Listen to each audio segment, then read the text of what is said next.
क्या होगा अगर किसी छोटी सी तकनीकी गलती पर अपनी आपकी कंपनी पर केस करने के बजाय सरकार आपको पहले गलती सुधारने का मौका दे? क्या भारत अब इंस्पेक्टर राज से निकलकर ट्रस्ट बेस्ड गवर्नेंस की ओर बढ़ रहा है? और क्या यही बदलाव भारत को दुनिया के सबसे आसान बिजनेस डेस्टिनेशन में बदल सकता है? आज हम समझेंगे कि एक ऐसा सुधार जो छोटे व्यापारियों से लेकर बड़े कंपनियों तक सभी के लिए गेम चेंजर साबित हो सकता है। नियमों का उद्देश्य केवल दंड देना नहीं होता है, बल्कि सही दिशा दिखाना भी होता है। इसी सोच के साथ जो है भारत सरकार ने जन विश्वास प्रावधान संशोधन अधिनियम 2026 के तहत इम्प्रूवमेंट नोटिस मैकेनिज्म लागू किया। अब पहली बार हुई छोटी प्रक्रियात्मक गलती पर सीधे जुर्माना या मुकदमा नहीं होगा, बल्कि व्यवसाय को पहले गलती सुधारने का अवसर दिया जाएगा। तो आज वीडियो में हम जानेंगे आखिर इम्प्रूवमेंट नोटिस मैकेनिज्म क्या है, यह कैसे काम करेगा, एमएसएमई को इससे क्या लाभ मिलेंगे और यूपीएससी के लिए इससे महत्वपूर्ण बिंदु क्या है। तो चलिए शुरू करते हैं। अच्छा शासन वह नहीं जो केवल कानून बनाए, बल्कि वह है जो कानूनों को लोगों के लिए सरल भी बनाए। भारत सरकार का नया इम्प्रूवमेंट नोटिस मैकेनिज्म इसी सोच का परिणाम है। यह केवल एक कानूनी संशोधन नहीं है, बल्कि ईज ऑफ डूइंग बिजनेस और ट्रस्ट बेस्ड गवर्नेंस हो गया, ठीक है, और रेगुलेटरी रिफॉर्म्स की दिशा में एक बड़ा कदम माना जा रहा है। सोर्स की अगर हम बात करते हैं तो न्यूज ऑन एआईआर उपभोक्ता मामलों का विभाग हो गया, जन विश्वास जो है अधिनियम 2026 और लीगल जो है मेट्रोलॉजी एक्ट 2009। केंद्रीय विजन की बात करते हैं तो मामूली प्रक्रियात्मक चूकों के लिए दंडात्मक कार्रवाई के स्थान पर अनुपालन आधारित सुधार को प्राथमिकता देना है, ठीक है। बात आती है कि लेकिन आखिर इसकी जरूरत क्यों पड़ी? अब देखिए, पहले किसी व्यापारी से यदि कोई छोटी प्रक्रियात्मक गलती हो जाती थी तो वो कई मामलों में सीधे कानूनी कार्रवाई या जुर्माने का सामना उसे करना पड़ता था। इससे एमएसएमई पर अनावश्यक दबाव बढ़ता था। इसे समस्या को दूर करने के लिए जन विश्वास जो है अधिनियम 2026 के माध्यम से लीगल मेट्रोलॉजी एक्ट 2009 में सुधार किए गए हैं, ठीक है। इसमें सुधार किए गए हैं जो है, और मूल दर्शन होगा कि ईमानदारी व्यवसाय को अपराध मानने के बजाय उन्हें राष्ट्र में आर्थिक विकास में साझेदार के रूप में स्वीकार किया जाए, यानी गलती को अपराध नहीं बल्कि सुधार का अवसर समझा जाए।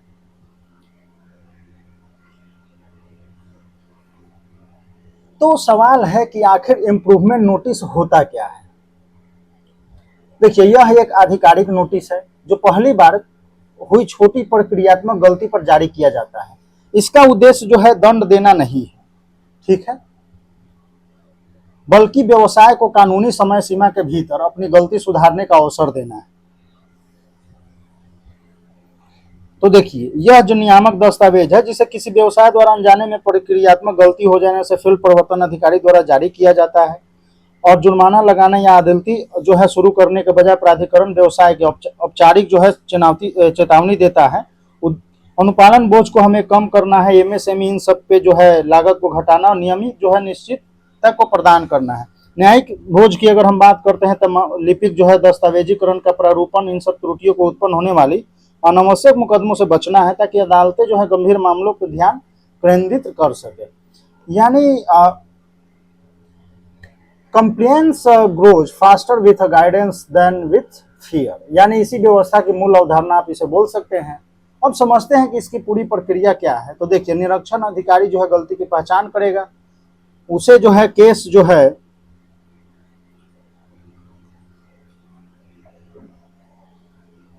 पहचानता है, सीधे केस दर्ज करने के बजाय जो है इम्प्रूवमेंट नोटिस में जो है इसको डाल देता है, जारी किया जाता है, और व्यापार जो है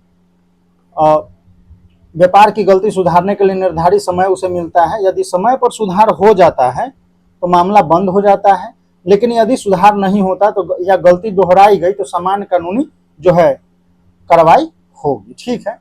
तो देखिए, न्याय जो है तभी प्रभावी होता है जब सुधार की संभावना पहले दी जाए, ठीक है। तो चलिए, अब इस व्यवस्था की सबसे महत्वपूर्ण विशेषता है कि यह केवल पहली बार हुई गलती पर लागू होगी।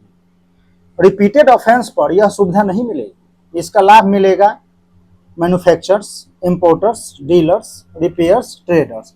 यदि समय पर गलती सुधार दी जाती है तो बिना किसी जुर्माने के मामला बंद हो जाएगा। तो देखिए, केवल पहली बार गलती पे मिलेगा, ठीक है। और ये निर्माता हो गए पैकर्स, आयातक, importer, dealer, repairs and traders. शर्त यही है कि समय के भीतर जो है ठीक कर लिया जाता है तो बंद फाइल को बिना किसी दंड और अभियोग अस्थायी रूप से बंद कर दिया जाता है, ठीक है। यानी responsible business deserve opportunities not unnecessary litigation. तो अब जानते हैं कि किन मामलों में यह व्यवस्था लागू होगी। यह लीगल मेट्रोलॉजी एक्ट की कई महत्वपूर्ण धाराओं को कवर करती है, जैसे नॉन स्टैंडर्ड वेट, गलत दस्तावेज, मॉडल अप्रूवल से जुड़ी जो त्रुटि है, प्री पैकेज कमोडिटीज हो गया से छोटी जो विसंगति है, रजिस्ट्रेशन संबंधी प्रक्रियात्मक कमी है। तो ध्यान रहे, यह गंभीर धोखाधड़ी या जानबूझकर किए गए अपराधों पर लागू नहीं होगा। तो देखिए, धारा 25 और 27 गैर मानक बाटों, नॉन स्टैंडर्ड वेट और मापों का उपयोग निर्माण या बिक्री पर। धारा 31 और 41 तो वैधानिक दस्तावेज को प्रस्तुत न करना, गलत वैधानिक विवरण प्रस्तुत करना। धारा 32 तो मापन उपकरणों के लिए अनिवार्य प्रारंभिक मॉडल अनुमोदन प्राप्त करना। धारा 36 एक तो प्री पैकेज कमोडिटीज, बिक्री में पाई जाने वाली मामूली विसंगति। धारा 46 स्थानीय पंजीकरण के बिना जो है मापन उपकरणों में संशोधन या मरम्मत करना, ठीक है। तो इससे देश को फायदा क्या होगा? सबसे बड़ा लाभ ईज ऑफ डूइंग बिजनेस। व्यापारियों में अनावश्यक कानूनी भय कम होगा। एमएसएमई का कंप्लेंस कॉस्ट घटेगा। सरकारी एजेंसियां भी अपनी समय और छोटी तकनीकी गलती के बजाय गंभीर धोखाधड़ी जो में है इसमें रोक लगेगी। यानी देखिए, कम नियम नहीं, बेहतर नियम की जो है विकास की पहचान होते हैं। अगर देखा जाए तो कम नियम नहीं, बेहतर नियम ही विकास की पहचान होते हैं, आप ऐसे बोल सकते हैं। तो देखिए, ईज ऑफ डूइंग बिजनेस यानी भय मुक्त व्यापारिक वातावरण, प्रवर्तन क्षमता में सुधार हो जाएगा। और जिसमें क्या होगा, एजेंसियां अपना ध्यान संसाधन गंभीर धोखाधड़ी, उपभोक्ता शोषण, जानबूझकर किए जाने वाले वजन मापन उल्लंघनों को रोकने पर केंद्रित कर सकती है। तो यही रेगुलेटरी गवर्नेंस का आधुनिक मॉडल है।